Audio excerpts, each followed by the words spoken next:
Dude, this is absolutely disgusting. Look at the vile levels of identity politics we're seeing here. They are not concerned with demonizing anyone who steps out of line with their ideological goose step. It is surreal to see. The narcissism is insufferable. It's emblematic of a feverish ideology that's gripping billions and threatening civilization.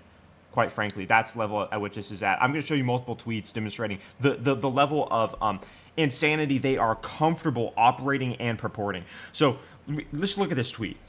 I'm quite concerned about the Elon Tucker link, and then fold in Rogan and RFK Jr., and it becomes a pretty formidable coalition with neo-fascist leanings. In some ways, darker or perhaps more dangerous than Trump. In my opinion, awful. I just hope Team Biden is preparing. Every level of this tweet is like I said, narcissistic and extremely disturbing. He's obviously trying to demonize any person that would expose the corruption of the ideology. The ideology is trying to protect itself through this person, and this person is Peter. This is the guy, by the way, that was invited to go on Joe Rogan, is now being offered upwards of $1 million to go on Joe Rogan and debate the efficacy and effectiveness and side effects of vaccines. Specifically, I think the COVID vaccine. And he's not doing it because he's afraid that he's going to be revealed as fraudulent, and even more intimately, that the ideology that animates him will be revealed as fraudulent. But there are like three really disturbing tweets I'm going to show you. This is one of them. So he's trying to demonize Elon Musk by linking him with Tucker Carlson, who is probably public enemy, at least in the top 5, maybe public enemy number 2 or 3. Trump would be public enemy number 1, of course. With the endless witch hunts and demonization campaigns. But, and then Joe Rogan is obviously a deplorable, so he's not equal. He's not a human because he disagrees with them. Remember, the radical left only cares about diversity insofar as you look different, but if you think differently, that's unacceptable. If you think differently, you are ostracized. If you think differently, you're not as good of a person. If you think differently, your opinion doesn't matter as much. And keep in mind, your opinion's value is only defined by the classification of your oppression status in relation to other people exercising power over you, and nothing besides power. No, not competence, authority. No, just power.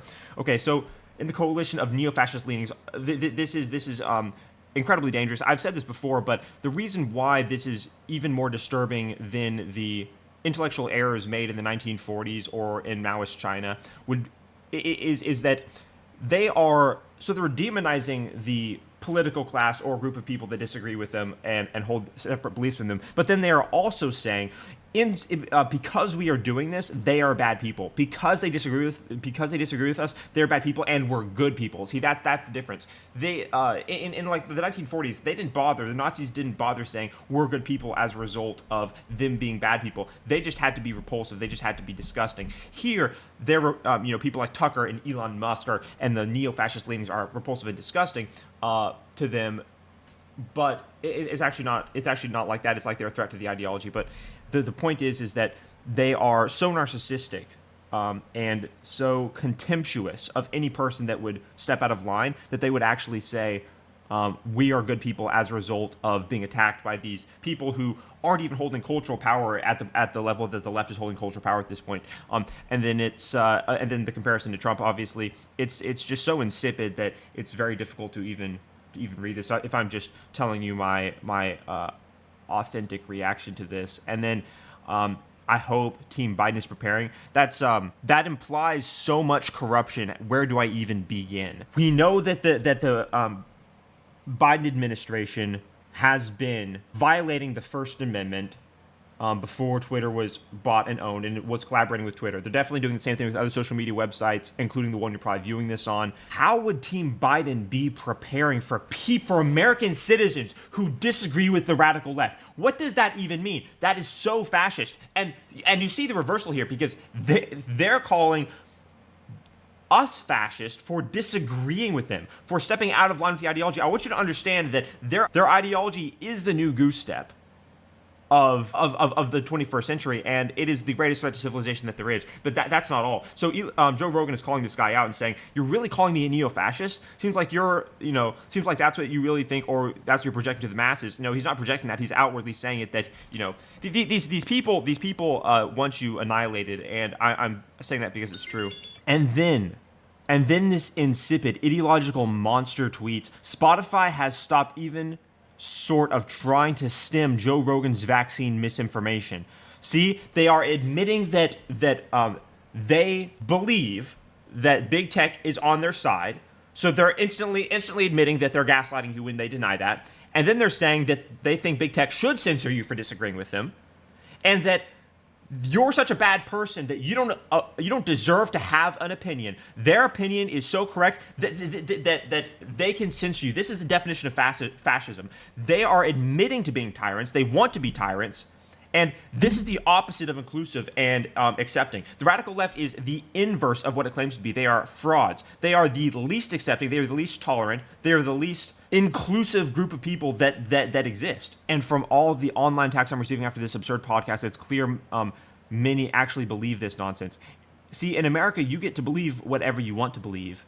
But also, if it's such nonsense, why don't you go on the Joe Rogan podcast and debate? See, he's being offered upwards of $1 million to debate, but he's not going to do it because the radical left is not willing to engage on the level of objective analysis. I've said it before, but objective analysis leads to the demise, the downfall of all of their ideological presuppositions. It collapses like a sandcastle. All their ideas disintegrate if they fall to pieces because it can't stand up to scrutiny. Their ideology isn't built upon cogent, coherent analysis that is derived and defined by objective frameworks. No, it is defined by people oppressing others. Someone's idea is only correct insofar as they are oppressed, insofar as they are a victim being victimized by a victimizer. Because that's how they gain status. That's how the radical left gains status. They only construe the relationship between people in terms of power. That is the only dichotomy that can exist, is oppressor and oppressee. They don't understand anything besides that. So that's the only game they know how to play. Ironically, they are outwardly encouraging censorship, which is so incoherent. But again, when you see that they contradict themselves in 15 different ways within one sentence, the reason for that is because they never cared about making sense with to begin with. That they never cared about making sense to begin with. Now, this gets worse. This just gets worse. Look at this. So this guy was confronted outside of his house because at this point he's one of the most famous people on Twitter and like in these today and yesterday because of what's been going on. Andrew Tate said he'd donate $500,000 for this guy to go on and debate Joe Rogan and this other guy. And so he was confronted outside his house as he was walking into his house. The people weren't on his property. He was confronted outside his house by people saying, "Are you going to go on the Joe Rogan thing? You should." And it was a very friendly interaction. It wasn't hostile at all. And the way, I want to find that video because the way he interacted with them was completely, it was inhuman, but it wasn't quite as inhuman as this insanely weird tweet. Like this is super strange what we're seeing right here. This is very strange because the way people act online versus in person is completely different. And this is right after he got confronted. "I just walked in front of my home by a couple of anti-vaxxers taunting me to debate RF." No, you weren't. They weren't taunting you. They were asking if you would debate about this topic on Joe Rogan, and they encouraged you to do it. They said, "We think that would be a good idea." And he's using the term anti-vaxxers. Again, understand that the radical left is using labels to demonize people. They are the least inclusive group of people. You notice how on HBO and Netflix and all these, sites that have been completely co-opted by the radical and insane left, they're always virtue signaling the fact that they have a diverse set of people, that they have a large and wide different group of people that look different. Their faces look different. They have different races, different skin colors, different genders. Oh, look, a pride flag. But in reality, all they actually care about is allegiance to an ideology. They don't want you to think differently. They don't want you to step out of the lockstep, which is the ideology of Marx. That's why they use these terms to demonize those they disagree with. This comment is very true. This guy basically does just recycle propaganda. The reason for that is because you can substitute any actor of the ideology of Marx and the statements would be exactly the same. There's no difference between someone spouting propaganda and any other person spouting the propaganda. The reason for that is because there is no room for ideological divergence. There's no room for independent thinking because the markers of the thinking aren't objective.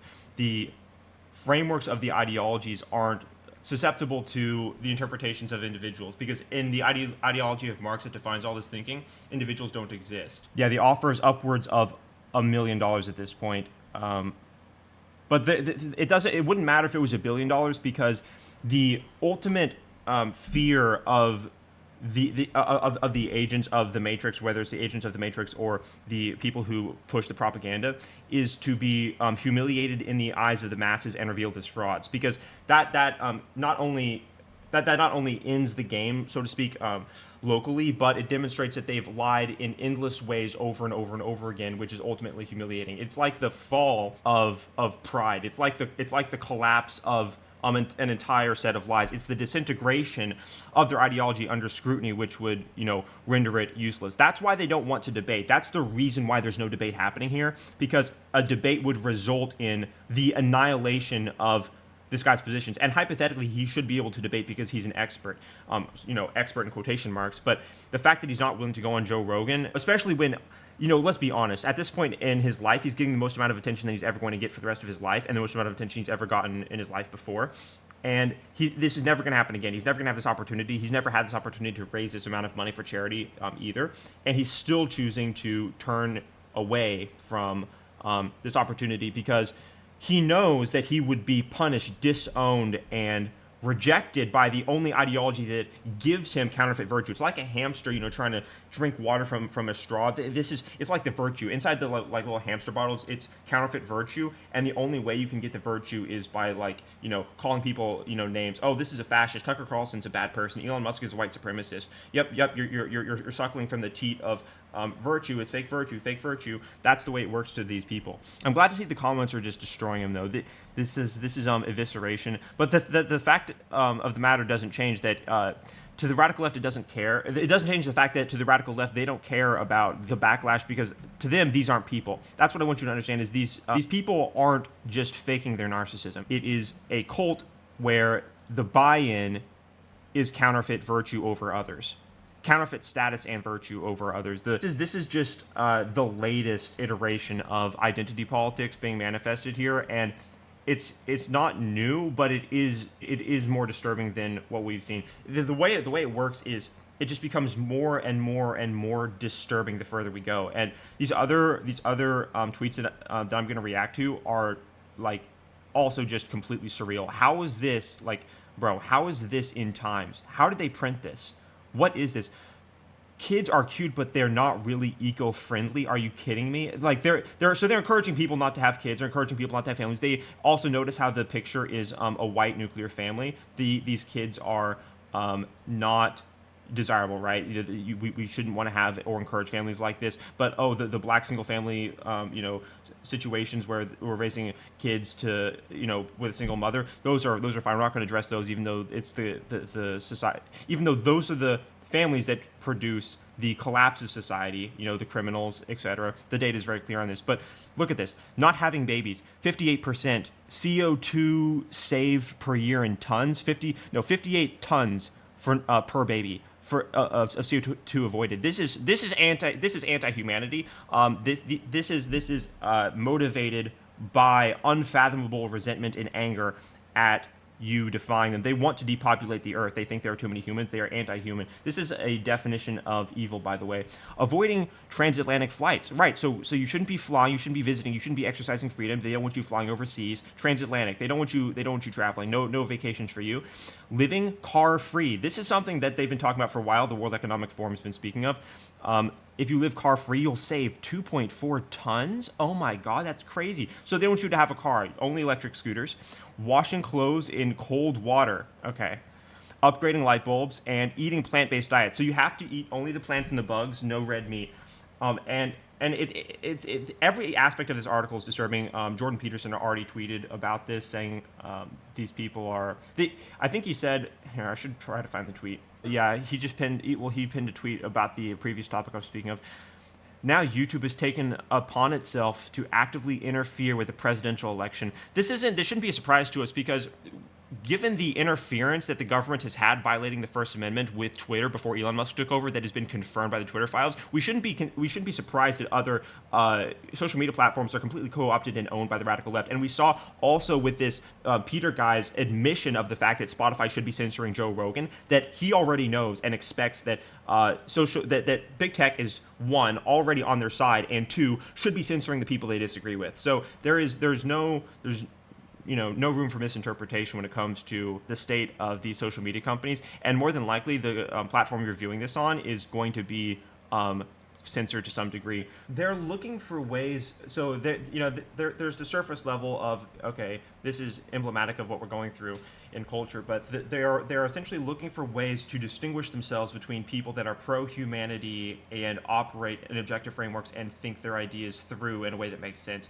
In a real sense, the radical leftists and the people that purport this type of toxicity aren't even thinking. They're not thinking about their ideas at all. They are everything that they do, which is most akin to an instinctual reaction of an animal that is being threatened. And the reason for that is because the woke mind virus of Marx tells them what to think. It tells them how to respond. There's no room for, as I said before, individual thought. There's no system for meritocratic thinking, because meritocratic thinking in and of itself violates the principles that hold up all of their beliefs. That's why it's so incoherent. That's why it doesn't make sense. If you look at this and think this doesn't make sense, the reason for that is because they never cared about making sense to begin with. They just want to plant a flag in a place that makes no sense, and then when people point and say, look, this doesn't make any sense, then they get to say, oh, you're a bad person. We get to easily identify the undesirables. These are the people that we're going to, these are people we're going to endlessly demonize, and